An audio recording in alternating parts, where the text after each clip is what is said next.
Hello and welcome to my channel, I Win to Lose Gaming. Eternity has arrived. The third Archon, Raiden Shogun Baal, is finally here. In this video, I will be demonstrating what you can expect out of a Day 1 Raiden at level 90, Constellation 0, and with the Favonius Lance.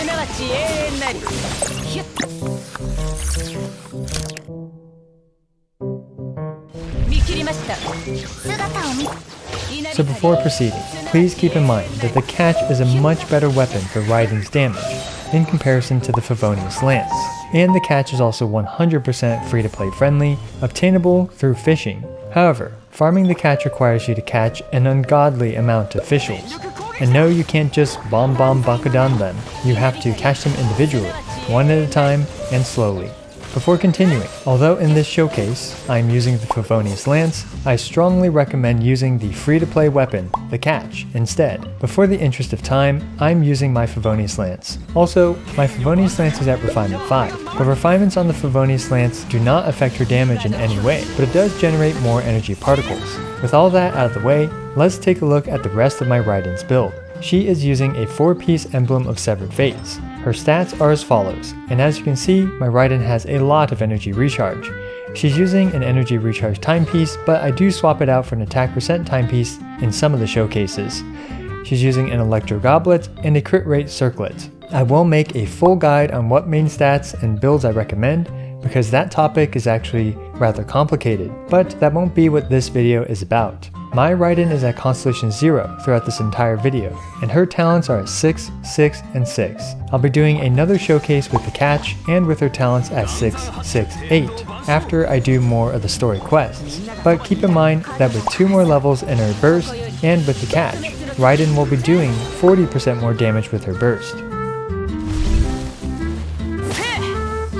There are many aspects to Raiden's kit. Let's first take a look at her basic attacks.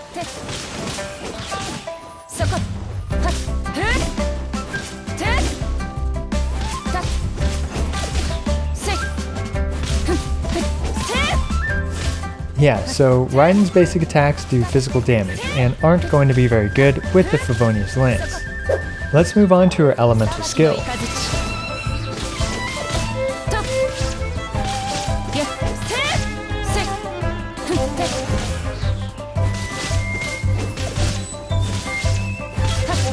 As you can see, it hits every second or so and does a little bit of damage. Another aspect of Raiden's elemental skill is that it adds bonus damage to your allies' bursts. At level 6, like mine is, it adds 0.27% bonus damage per energy cost of the burst. For example, since Zhongli's burst costs 40 energy, this provided 10.8% bonus damage to his burst, which was a rather small improvement to his burst's damage.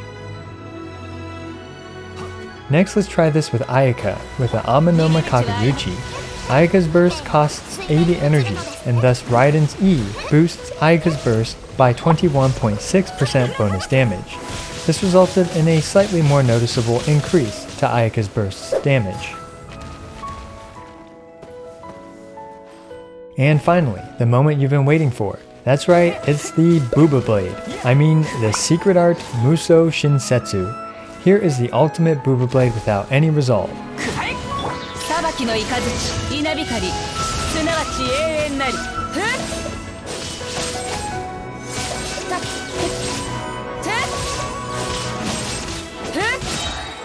As we can see, it managed to do some decent damage to the Cryoregisline. Next, let's try this with the maximum 60 resolve. In order to get 60 resolve, I spent 320 energy on my other characters.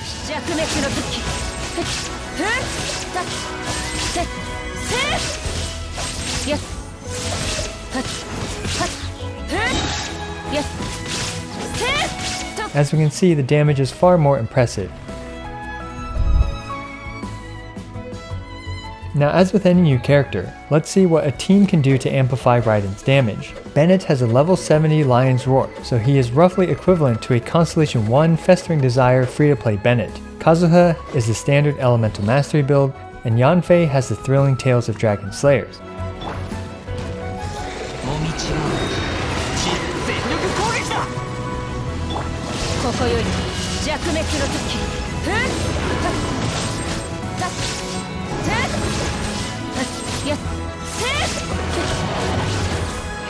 Well, not too shabby. But now let's push my Constellation 0 Raiden to the limit.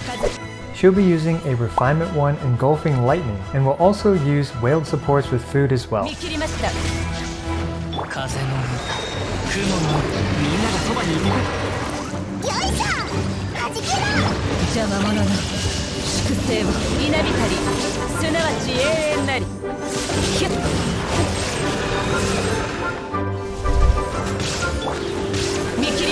Naturally, what kind of showcase video would this be without a spin through Abyss 12? We'll be using a free-to-play setup, with Bennett using my level 70 Lion's Roar. This puts him at around a Constellation 1 level 80 Bennett using the Festering Desire.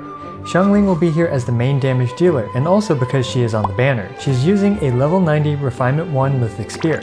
And the last support slot will go to Sucrose. Not only is Sucrose also on this banner, but she is a great damage amplifier for Raiden and Xiangling.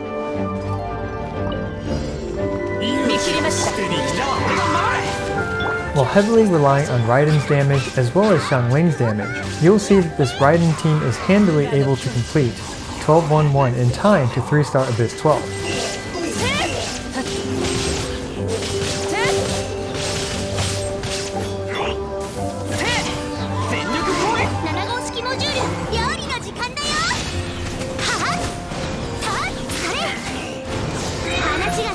Unfortunately, the Electro Infusion Shield every 15 seconds is pretty annoying for Raiden's team to deal with, but with enough help from everyone, it's still very manageable.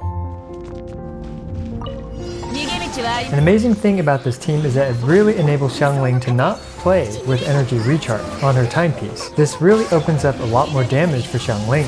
Also, this team feels like infinite burst works. Bennett's burst and Raiden's bursts are almost always off cooldown, and Xiangling is able to fill up her burst thanks to all the energy from the team and from the leyline disorder.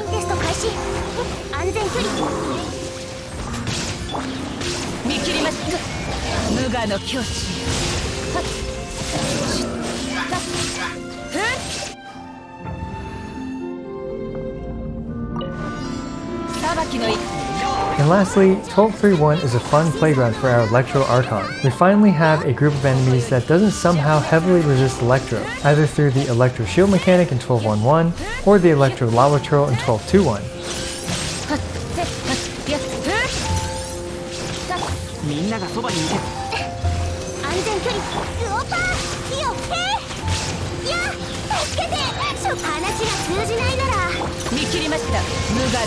As such, we get a very satisfying clear of this chamber with Raiden and Xiangling, doing more than enough damage to easily curb stomp this floor.